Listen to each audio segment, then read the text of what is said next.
कल्पना भाभी जी भी हम लोगों से आकर के वोट मांगी, बहुत ही इमोशनली भावुक भाव से रो कर भी हम लोगों से जताया कि आप लोग नहीं कीजिएगा तो कौन कीजिएगा। भाभी मतलब हेमंत सोरेन की पत्नी, मुख्यमंत्री की पत्नी, जब हेमंत सोरेन जेल में थे तो चुनाव प्रचार कल्पना सोरेन संभाल रही थी और महिलाओं के बीच सबसे ज्यादा पहुंचकर वादे कर रही थी। क्या कल्पना सोरेन अब आएंगे इन बच्चियों के पास? डर से नाताएं तोड़ लिया है, सर पे कबर बांध के निकल गया घर से। क्या भैया जो होगा, या तो रहेंगे तो अपना हक अधिकार लेकर आएंगे और नहीं तो फिर नहीं। होता है मतलब अंदर से कश उठता है मन की क्या कर दे। और ये आपराधिक कैटेगरी का व्यक्ति है और ये हरियाणा का रहने वाला है। इसको नौकरी मिल जा रहा है यहाँ और हम झारखंड के जन्मवासी हैं। बोली लगाई गई है इनकी सीटों की, बोली लगाई गई है इनके हकों की। और जेपीएससी जेएसएससी आंदोलन अब न्याय की सबसे बड़ी लड़ाई बन चुका है। इन छात्रों को जब हमने करीब से देखा तो महसूस हुआ कि ये सिर्फ एक लड़ाई नहीं लड़ रहे हैं, ये पूरे झारखंड के युवाओं के लिए एक नया रास्ता बना रहे हैं।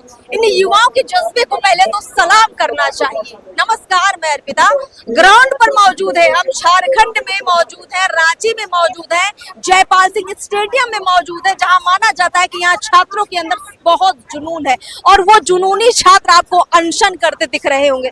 ये बहन है, देखिए, जिनके हाथ में हम ये संविधान देख पा रहे हैं, जो न्याय के लिए, सिर्फ अपने न्याय के लिए नहीं, सबके न्याय के लिए अनशन कर रही हैं। पीछे आप अंबेडकर की तस्वीर देख पा रहे हैं। अब सोचिए कि ये वही छात्र हैं जो आंदोलन को इस तरीके से उठाते हैं कि देश भर की नजरें इनकी तरफ मुड़ जाती हैं। बहन, आपका नाम क्या हुआ? हबीबा। कहाँ के रहने वाली हैं आप? जी बोकारो। आपने जेपीएससी का एग्जाम दिया था? जी दिया। तो प्रारंभिक परीक्षा में गड़बड़ी के बाद क्या लगा आपको कि ये पेपर इतना खराब हो गया, अब क्या होगा, आंदोलन करते हैं, कुछ होगा नहीं होगा, कितने सारे सवाल जहन में थे और आखिर में अनशन किया आपने? जी बिल्कुल, सिर्फ 14th जेपीएससी में ये सारी चीजें हुई, ये सिर्फ बात नहीं थी। मैं शुरू से देखते आ रही हूँ, शुरू से मैं जेएसएससी और जेपीएससी के प्रिपरेशन करती आ रही हूँ। जितने भी मैंने जेएसएससी के एग्जाम्स लिखे हैं, सब में यहाँ पे संलिप्तताएं पाई गई है। हर चीज़ में यहाँ पे हेरा फेरी की गई है, हर चीज़ में यहाँ पे पेपर लीक, सीटों को बेचना, ये सारी चीज़ें मैं शुरू से देखते आई हूँ। पहले भी हम लोगों ने प्रोटेस्ट किया, लेकिन कभी हमें सफलता इस लेवल तक नहीं मिली थी। इतना बड़ा रिफॉर्म हम लोग खड़ा नहीं कर पाए थे, लेकिन आज हम लोगों की सरकार हेमंत सोरेन की सरकार है। हेमंत सोरेन की सरकार सुनती नहीं है। 2013 से मुख्यमंत्री है हेमंत सोरेन।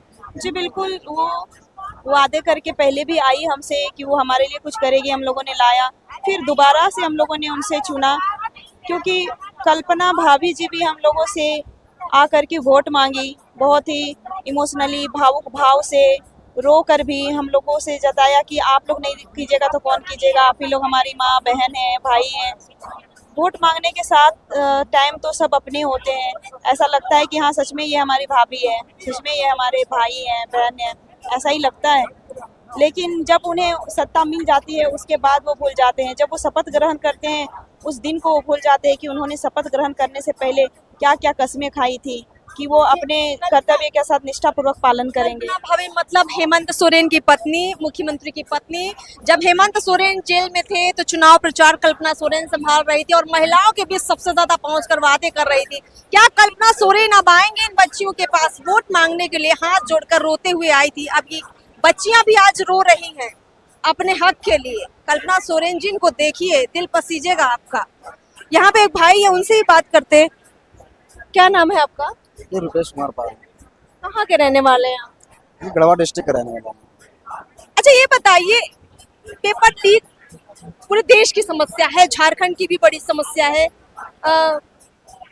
क्या अधिकारी बनने का सोच रहे थे और अब आपको लग रहा है कि वो सपना होगा पूरा कि नहीं होगा? अब जिस तरह से झारखंड सरकार रवैया है ना, मुझे नहीं लगता कि किसी को अधिकारी बनने देंगे। अच्छा जी, क्योंकि यहाँ अधिकारी वही बनते हैं जिनके पास पैसा होता है, जो सेटिंग गेटिंग करवाते हैं।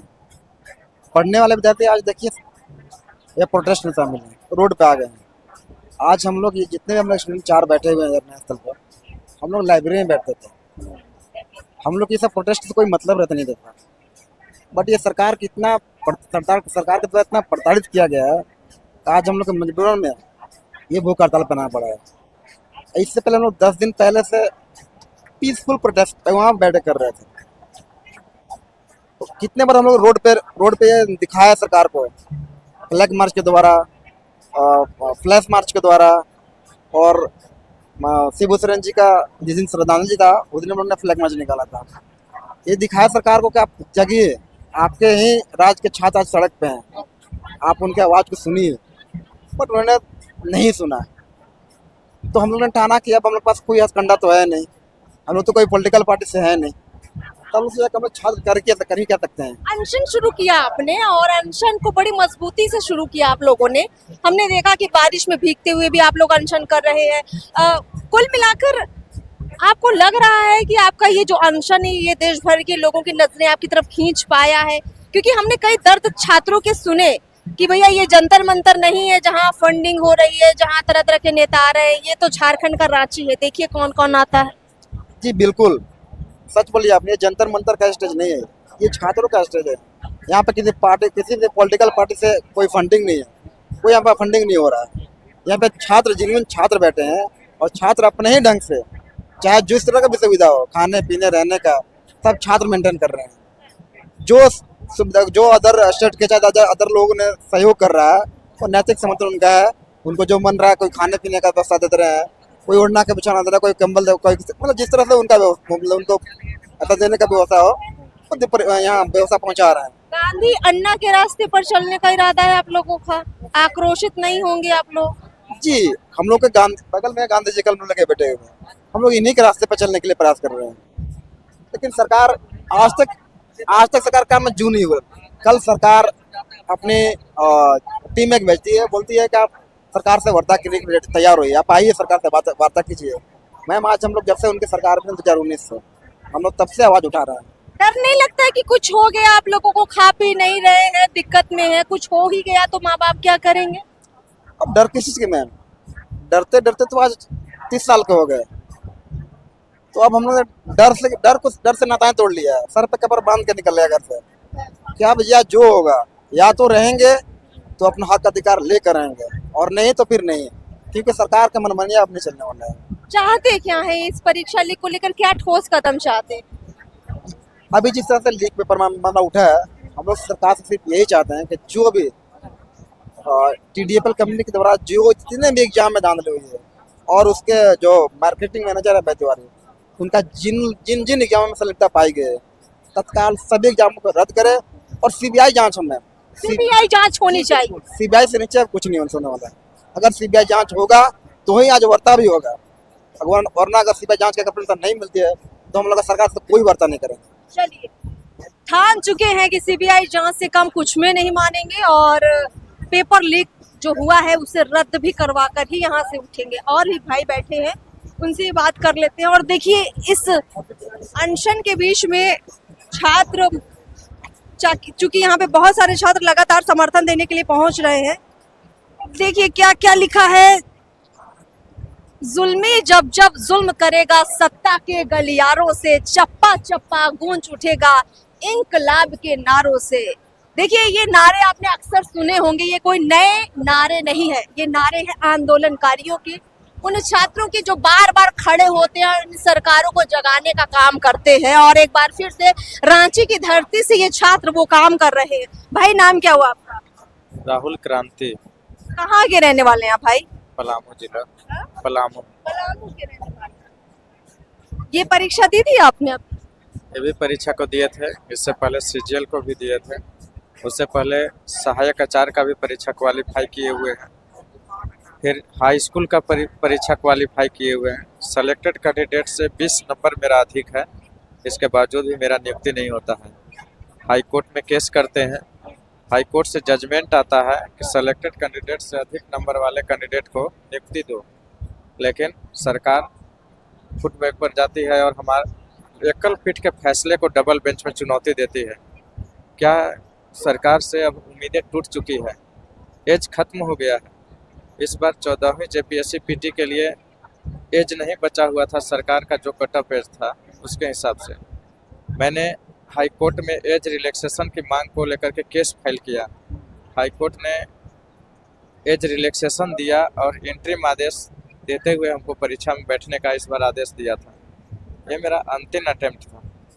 मतलब कुल मिलाकर न सत्ता, न शासन, न प्रशासन, कोई नहीं सुन रहा है इन छात्रों की। तो ये छात्र अब अपनी आवाज बनकर खुद खड़े हुए हैं।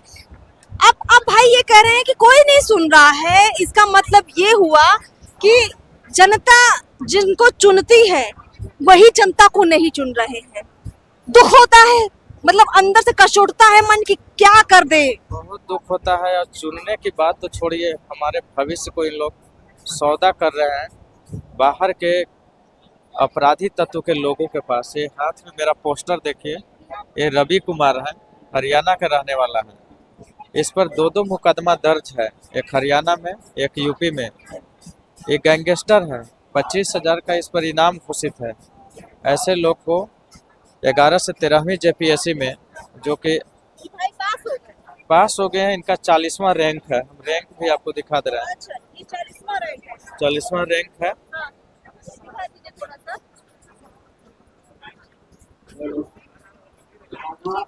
40वां रैंक है और ये अपराधी कैटेगरी का व्यक्ति है और ये हरियाणा का रहने वाला है। इसको नौकरी मिल जा रहा है यहाँ।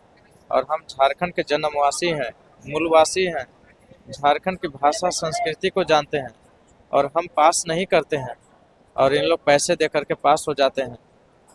यही कारण है कि सरकार सीबीआई जांच से भाग रही है। हम लोग की मांग है सीबीआई जांच। जेपीएससी और जेएसएससी तमाम परीक्षाओं में बहुत व्यापक भ्रष्टाचार हुआ है, चाहे सहायक आचार्य हो, टीजीटी हो, पीजीटी हो, माध्यमिक आचार्य, लेडी सुपरवाइजर, सभी परीक्षाओं में इन लोगों ने सौदा किया है और बोली लगा लगा करके हमारे हक और अधिकार को और नौकरियों को बेचने का काम किया है।